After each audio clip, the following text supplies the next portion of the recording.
Bonjour, aujourd'hui on vous présente le jeu de société de la boutique Luda, le Bazar des voleurs. C'est un jeu pour 14 ans et plus, de 3 à 5 joueurs et d'une durée de 30 à 60 minutes, dans lequel vous allez devoir voler pour sortir victorieux. Première des choses, chacun des joueurs va recevoir une carte d'aide comme ceci, qui va lui rappeler qu'au début de la partie, chaque joueur commence avec une pièce d'or, que le nombre de dés selon le nombre de joueurs. Donc, par exemple, à 3 joueurs, nous allons donc utiliser 10 dés. Par la suite, comment on forme les paquets? Il va y avoir 13 cartes du paquet A, 12 cartes du paquet B et 11 cartes du paquet C. On prend au hasard, le reste des cartes retourne dans la boîte. Puis, nous allons retourner les 5 premières cartes du paquet A, qui va représenter le marché, donc les cartes disponibles pour l'achat. Excellent, ceci étant fait, le premier joueur va mettre son jeton au centre, brasser les dés, rajouter le tout au centre. Puis, il va choisir de prendre, s'il le souhaite, le jeton et le nombre de dés qu'il souhaite au centre de la table. Il pourrait même décider d'arriver, de décider de tout prendre si ça lui chante. Le joueur d'après, à ce moment-là, va pouvoir décider soit d'aller prendre ce qui reste ou d'aller voler un joueur. Dans le cas présent, évidemment, il va aller voler le prochain joueur, puis il est obligé de laisser minimum un dé au centre. Puis ce dé-là va être relancé, mais il peut en laisser plusieurs. Sachant qu'il risque d'être volé de toute façon, il pourrait décider de garder, par exemple, 2 dés verts parce qu'il voit qu'il a besoin d'en faire des achats, un dé blanc, et pourquoi pas, tiens, ces 4-là. Il est un peu gourmand, ou encore, tiens, il va prendre plutôt ces 3-là. Excellent, il a décidé de garder 3 dés. Tout le reste des dés va donc être relancé. Il gardait ça aussi. Puis, le prochain joueur va décider s'il veut venir voler ce joueur ou s'il veut venir prendre des dés à l'intérieur. Bien, il y a quand même de très bons dés au centre. Il pourrait décider, quant à lui, d'aller chercher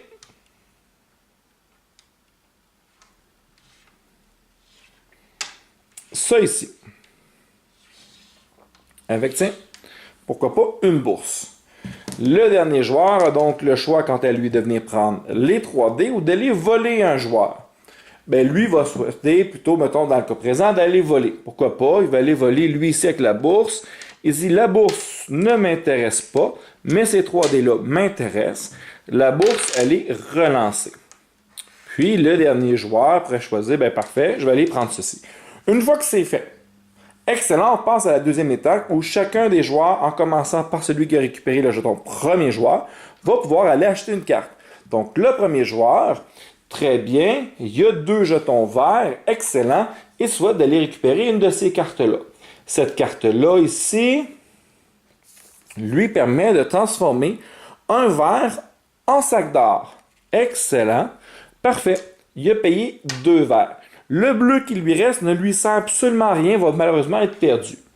Le deuxième joueur, ici, va donc vouloir aller acheter une carte. Il peut acheter une carte avec 2 bleus, ce qui serait très intéressant. Mais il n'y a pas 2 bleus. Il peut dépenser une pièce, pas un sac d'or, très important. Une pièce comme Joker pour faire son 2 bleus et récupérer cette carte-là qui va lui donner 2 points de victoire à la fin de la partie. Excellent. Par la suite, malheureusement, ce jeton-là lui sera d'aucune utilité parce que de toute façon, on ne peut pas acheter plus qu'une carte par tour. Il va récupérer une pièce en échange du sac et ceci représente un point de victoire. Excellent. Qui va récupérer. Voilà, comme ceci. Il peut même mettre caché, s'il veut, sous son plateau de joueurs pour pas que le monde puisse savoir combien de points il est rendu. Excellent. Il arrive le tour du dernier joueur. Le dernier joueur a le choix d'aller acheter soit qu'il pourrait dépenser sa pièce d'or pour récupérer ça ici, soit qu'il va payer 2 pour aller chercher ça et choisir de payer 2 verts pour récupérer cette carte-là. Et le dé blanc ici va malheureusement être perdu. Voilà, fin du premier round. Qu'est-ce qu'on fait? Nous allons rajouter des cartes comme ceci pour remonter à 5 et on fait un nouveau tour de jeu. Si jamais vous ne comprenez pas ce qu'un symbole fait, tous les symboles sont expliqués à l'endos de votre carte aide-mémoire. Une fois qu'il va manquer des cartes, si par exemple, il en reste 2 comme ceci, il n'y a plus de carte A, ben à ce moment-là, on va venir tout de suite retourner 5 cartes du paquet B. 1, 2, 3, 4 et 5. Les cartes en haut ne sont plus comptabilisées. Donc, que quelqu'un les ait pris ou non, on ne va pas venir les remplacer.